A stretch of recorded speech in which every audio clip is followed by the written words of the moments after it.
दोस्तों सैमसंग वाली जो पैनल होती है ना LS320AN09, आपने अच्छी तरह से इस पैनल को जानते हैं। आप देखें यहाँ ध्यान से, मैं इसको आपको दिखाने का प्रयास करता हूँ। ये जो पैनल है इससे आप अच्छी तरह से वाकिफ हैं, थोड़ा सा नजदीक से दिखाएं। अब इस पैनल की कंडीशन ये होती है कि इसमें जब आप मीटर से चेक करेंगे तो यहाँ पे 12 वोल्टेज के बाद कोई वोल्टेज ही बनता नजर नहीं आएगा। और अगर ये सिचुएशन है तो समझ लें कि CKV लाइन शॉर्ट है, और CKV लाइन शॉर्ट होती है तो इसके स्केलर PCB में कोई भी वोल्टेज नहीं बनते।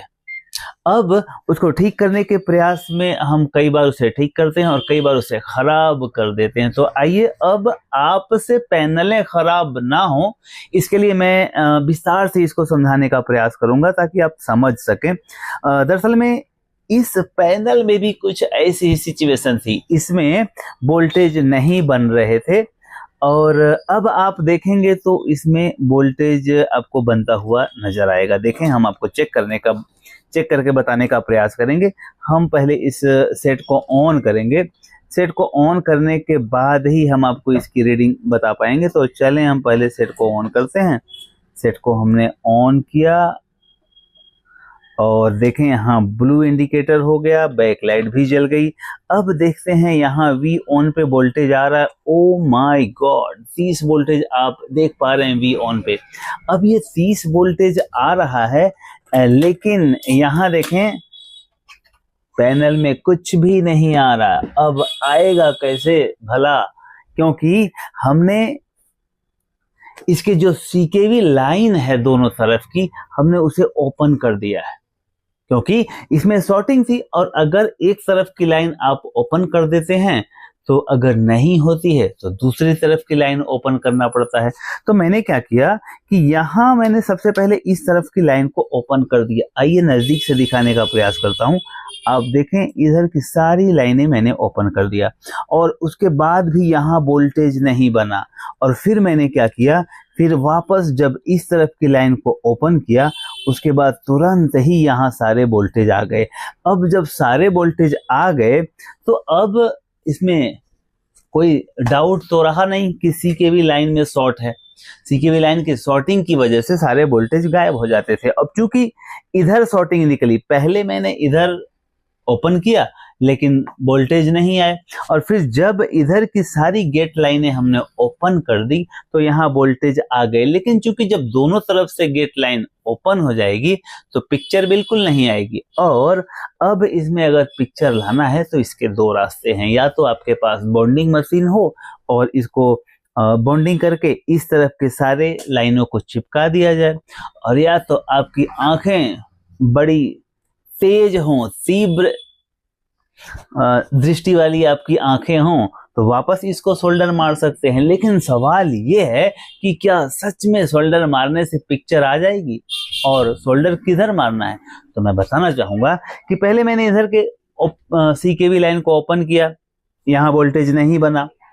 उसके बाद जब दूसरी साइड का मैंने गेट लाइन ओपन किया तो वोल्टेज बन गया। इसका मतलब जिधर ओपन करने से वोल्टेज बन गया उसी साइड में शॉर्टिंग है, तो उस तरफ की लाइन को छोड़ देना है। लेकिन अब चूंकि इधर ओपन करने से वोल्टेज नहीं आया था तो हमें इधर की लाइन को चिपकाना पड़ेगा। अब अगर आपकी आंखें मेरी तरह तेज हैं तो आप चिपका सकते हैं, और अगर आपकी आंखें हमारी तरह कमजोर हैं तो आप नहीं चिपका सकते। तो देखें, अब मैं क्या सच में इसमें ये चिपका देने से पिक्चर आ जाएगी, ये एक सवाल है। तो आपको क्या करना है, जिस तरफ आपको CKV लाइन ओपन करने से वोल्टेज नहीं आया था उधर आपको प्रेस करना है ऐसे जोर से। देखें इधर, पहले तो यहाँ देखें ओपन है, और ओपन होने के बाद अब इसको आप छोड़ देना है और सेट को बंद करना है। और बंद करने के देखते हैं, पहले यहाँ से स्विच ऑन करना पड़ेगा। स्विच ऑन करने के बाद हम यहाँ इसको बिना स्विच के हम इसे ऑन करने का प्रयास करेंगे। दोबारा देखें, हमने इसको ग्राउंड लगा के चालू किया और ये सेट ऑन हो गया। अब यहाँ हमने प्रेस करके रखा है तो देखें क्या पिक्चर आ जा रही है। देखें, ओ माय गॉड, पिक्चर आ जा रही है लेकिन फिर पिक्चर चली गई। ठीक है, तो यहाँ देखें जब हम प्रेस करके रख रहे हैं उस साइड में तो ब्यूटीफुल पिक्चर आप देख पा रहे हैं। अब यहाँ खाली शोल्डर मारने की जरूरत है। अगर आंखें तेज हैं तो आप शोल्डर मारेंगे तो ये ब्यूटीफुल रिजल्ट आपके साथ में आ जाएगा। अब यहाँ होता क्या है कि हम लगते हैं लाइनों को काटने, और कभी कभी तो इतने खूबसूरती से काटते हैं कि कभी वो दोबारा जुड़ता ही नहीं है, तो लाइन काटने की जरूरत नहीं है।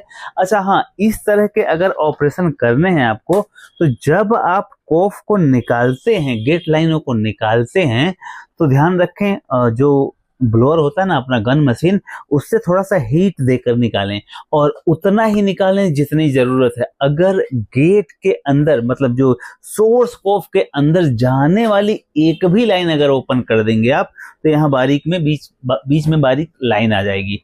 तो कोशिश करें जी कि जो सीकेवी लाइन है उससे 1-2 लाइन पहले तक ही आप उसे रोक दें, और इस तरह से रोक करके आप परिणाम तक पहुंच सकते हैं। तो दोस्तों इस सैमसंग की पैनल में कई लोगों को बड़ा कंफ्यूजन होता है, और मुझे पता है कि अगर इस तरह का प्रैक्टिकल वीडियो आपको मिलते हैं तो निश्चित रूप से आप अपने काम को बहुत अच्छी तरह से कर पाएंगे। तो अगर वीडियो अच्छा लगता है तो आप जुड़े रहें हमारे चैनल के साथ और नए नए अपडेट्स जानते रहें। Thank you very much.